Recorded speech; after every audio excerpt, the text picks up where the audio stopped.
TV Free Baltimore, in cooperation with the Republican Women of Baltimore County, presents Freedom and Truth Watch, streaming live on TV Free Baltimore. Hello and welcome. If you're a Republican who's concerned about public education in Baltimore County, the growing crime rate in our county, the rising taxes we all pay, then we have the candidate for you, Dr. Jay Walton, who's running for House of Delegates in Maryland's District 42B. I am Louise Baker, and this is Freedom and Liberty Watch. Welcome to the show, Dr. Walton. Why are you running for House of Delegates? Thank you so much, Louise, and thank you, TV Free Baltimore, for having me on. So I was born and raised here in Baltimore County in Dundalk. Went to Patapsco High School and Center for the Arts. First graduating magnet class in 1999, and I went to college at West Virginia University. Got a bachelor's degree in music education. I'm a tuba player, so I play tuba and piano, and I tune pianos and pipe organs. And after college, I came back to Baltimore to get a master's degree at the Peabody Conservatory, and I eventually got a doctorate in K-12 education leadership from Jones International University. And I'm married, have two little girls, and now I live in Sparks, Maryland. And I'm running for the House of Delegates because we have, my campaign slogan is a voice for the voiceless. And it's not just a pro-life slogan, but we have the incumbent delegate, Michelle Guyton, has taken away the voice of a lot of the citizens of northern Baltimore County. She has voted over her 4 years to defund the police. She voted against the police officers' Bill of Rights. And I'm for law enforcement. So a lot of the things that, when I listen to the citizens of northern Baltimore County, they feel disenfranchised, and I'm running for House of Delegates to be their voice in Annapolis and let them know that I'm listening to them. Education. You homeschool your two daughters, and I'm curious why you chose that for yourself and for them, and do you support school choice where the money follows the child? Yes. So my degrees, I got music education, education leadership. So having taught in the public schools, in Baltimore City public schools and Baltimore County public schools, I've seen firsthand where critical race theory is real. It does exist, regardless of what the left tells you. I can share some anecdotal evidence with what I've seen in the public schools in my classroom as a music teacher. I could share a million different stories, but one that stands out, several years ago, I was in Baltimore County Public Schools, and I was the music teacher at an elementary school. And as you can imagine, some of the students were spirited, and some of them had a lot of spirit in them. And I had this one particular class where two young men got into a fight. They were having some issues before they came to my class, and then it resulted in a fight. It escalated to a fight in my class. So I called the principal and asked her to bring the student down to the office. One student was clearly the aggressor. And she did so, and I said, I'll come down and check on him after I de-escalate the rest of the class and continue teaching. So I taught the rest of the class, and what I saw when I went down to the office, it was horrifying. So critical race theory is applied through a lens. You can find it overtly and explicitly in certain curricula, but in this particular instance, this is kind of a lens through which you could view a situation as through the lens of critical race theory. So I go to the office to check on the student, and he was eating McDonald's. So I was horrified. I told the principal, I said, this poor young man, he was in a fight. He was clearly the aggressor, and now you rewarded him for bad behavior. And what she said was equally disturbing as the situation. She said, well, Dr. Walton, we can't discipline him. We can't suspend him. We're not racist. So I said, well, I think it would be racist if we didn't discipline him, if we didn't suspend him, because we're not disciplining him because of the color of his skin. He was African American. We're disciplining him because of his actions, because he was in a fight, and there were clear rules in the student handbook against that kind of behavior. So, people on the left, our Democrat friends say there's no such thing as critical race theory, but I have some anecdotal evidence to say otherwise, and I pulled my girls out of the schools. I homeschool them because I have control over the curriculum, and we are Catholic, so I'm able to keep God in everything, every part of our curriculum, and they have a great, good-looking teacher too. Finally, so what about money following the child? Yeah, so right now, so I homeschool my daughters, and I have to actually pay for homeschool. And some of our friends throughout Baltimore County and the state of Maryland who might homeschool or choose to go to a private school, they don't get to recoup any of that money in taxes. So a policy that I would like to implement when I'm elected to the House of Delegates is school choice, where instead of, like right now, my money is going to the local public school, which my children aren't even in. I would like that tax money, my tax money, our tax money, to follow our children to whether it's homeschooling or the private school. It might not cover all of the costs, but it'll certainly help out. Crime is skyrocketing across this country right now, and everybody's feeling it. Over the weekend, 2 New York City police officers were shot, and they've both perished. Another police officer was shot and killed in Texas over the weekend. How do you feel about our law enforcement officers in Baltimore County? That just, it breaks my heart. And those 2 young men were in their 20s up in New York. I've been praying for their families and all of the NYPD. I believe these dangerous far-left liberal policies and the rising crime rate in New York and Maryland, across our country, I believe they're inextricably linked. Okay. So this past year, 2021, Baltimore City saw over 300 homicides, over 300. And some of them were young, innocent children. Baltimore County, we set a record high for homicides. We had 54 homicides, the highest ever in 2021. One of the things, like I addressed earlier, I do believe that one of the reasons for this is going back to public education, going back to the schools. Our students are learning that there are no consequences for their bad behavior in the schools, especially the public schools. And then when they get out on the streets, if they graduate, then they expect no consequences.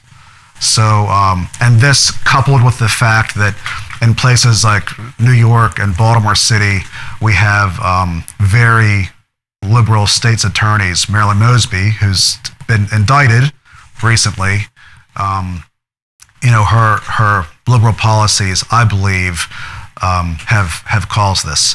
My opponent, Michelle Guyton, one thing she did was this past year, And again, it's no accident that the rise in crime and this happened. Her and the House and Senate Democrats in the General Assembly voted to take away the police officers' Bill of Rights. And what that is protections for police officers. So ironically enough, what that did was actually handcuffed our police officers. And it emboldened criminals on the streets. So I think as your delegate, I would be tough on crime by funding the police and defending the police and treating them as the heroes that they are. So Jay, I know that you were at the Right to Life March in DC on Friday, and I know this is a very, very, very significant part of your platform. So can you tell our viewers about your pro-life stance? It was actually President Biden who, he was the impetus for me to take my pro-life platform public. I figured under President Trump, he was the most pro-life president ever. But right now we're living under the most pro-abortion regime in our country's history. And it may or may not be overturned with the current Dobbs versus Jackson case that's going to go to the Supreme Court. But I figured I will go to any length to show my love for God, and that requires that I go to any length to show my love for my neighbors, and that requires that I pray to end abortion. Jay, tell us about 40 Days for Life. We're fighting the abortion issue in the Supreme Courts, in the courts, in the legislatures, but we are winning the battle for life on our knees at the grassroots level in front of abortion mills. So I'm the leader of a pro-life group called 40 Days for Life. We don't judge, we don't condemn, we don't block anybody from getting abortions. Our signs say stuff like, "We will help you, you don't have to do this today." Ask me about a free ultrasound. One of my big promises as a delegate is to make sure women have free access to ultrasounds through all 9 months of pregnancy. Jay, we have taxes being increased on the federal, the state, and the local level, as well as inflation, which a lot of people don't recognize as an actual tax on everything we buy. So tell me what you would do to help the citizens of Baltimore County deal with these crazy higher tax prices. You know, our liberal friends in the General Assembly and on the county council at the local level, and then in Congress at the national level, they've revealed their big, they've exposed themselves, their liberal tax and spend agenda, and now we're hearing moronic statements like, you know, we're going to pass a several $1 trillion spending package, but it's not going to increase the debt at all. You know, they've treated us like we're imbeciles, but we're not. People are smarter than that, and what a delegate can do at the state level is I would be completely opposed to any new taxes. And I would demand transparency with the current taxes we have.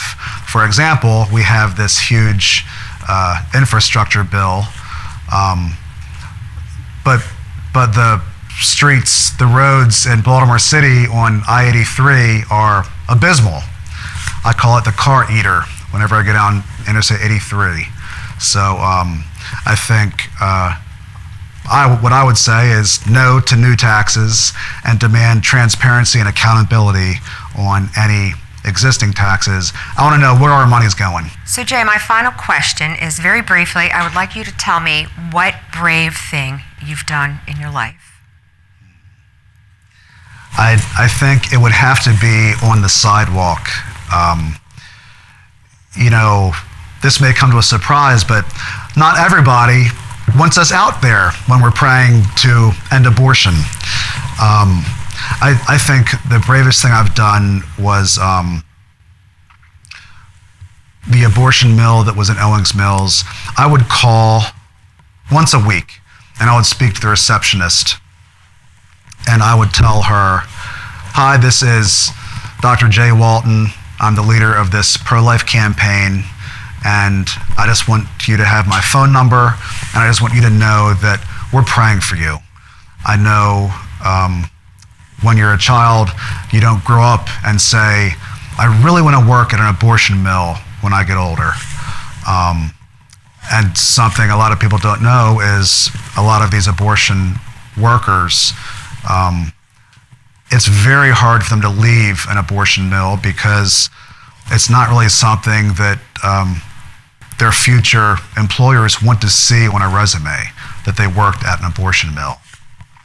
So I would call her the first week I called, and she hung up, I think shortly after I said, "Hi, I'm Jay Walton, and I'm the leader of Click." But I was persistent. It's easy to be pro-life with a whole bunch of other pro-lifers, but I'm out there to reach abortion-minded young women and young women who are in crisis pregnancies, and the abortionists and the abortion workers.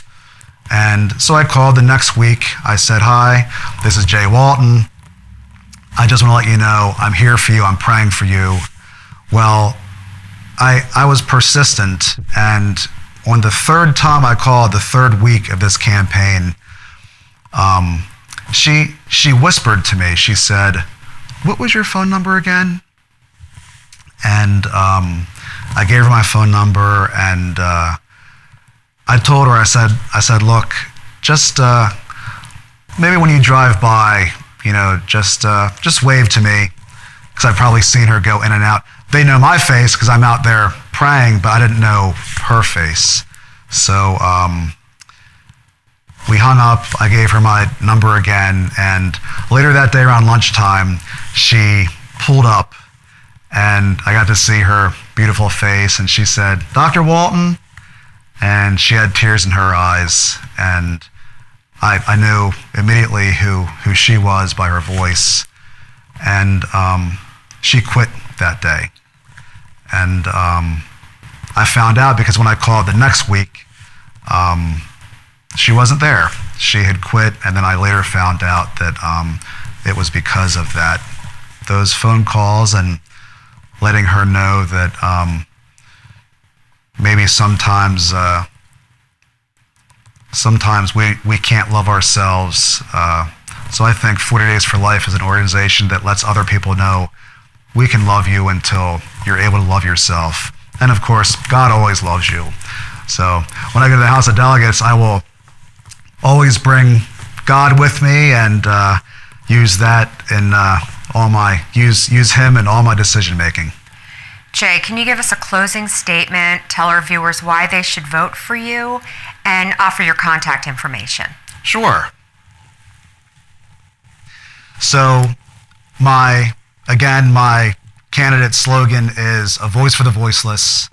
So I'm running against Michelle Guyton. She has stolen the voice from the citizens of northern Baltimore County. She wants to defund the police. I will fund the police and defend the police. She wants to raise taxes. I want to lower taxes. She is in the pockets of special interests like teachers' unions and the school board, and I am on the side of parents and children. She is pro-abortion, and I'm pro-life. I would love it if you guys would contact me with any questions, comments, concerns. My website is Jay Walton for Delegate, and it's JaywaltonForDelegate.org, jaywaltonfordelegate.org, and the email address is jaywaltonfordelegate jaywaltonfordelegate@gmail.com. So the website, jaywaltonfordelegate.org, and my email address is jaywaltonfordelegate@gmail.com, and I would love to hear from you guys. Jay, thank you so much for talking with us tonight, and good luck with your campaign. And thanks to all of you for joining us on Truth and Liberty Watch. Take care, stay safe, good night, and be sure to tune in next time for our next interview. Bye. TV Free Baltimore, in cooperation with the Republican Women of Baltimore County, presents Freedom and Truth Watch, streaming live on TV Free Baltimore.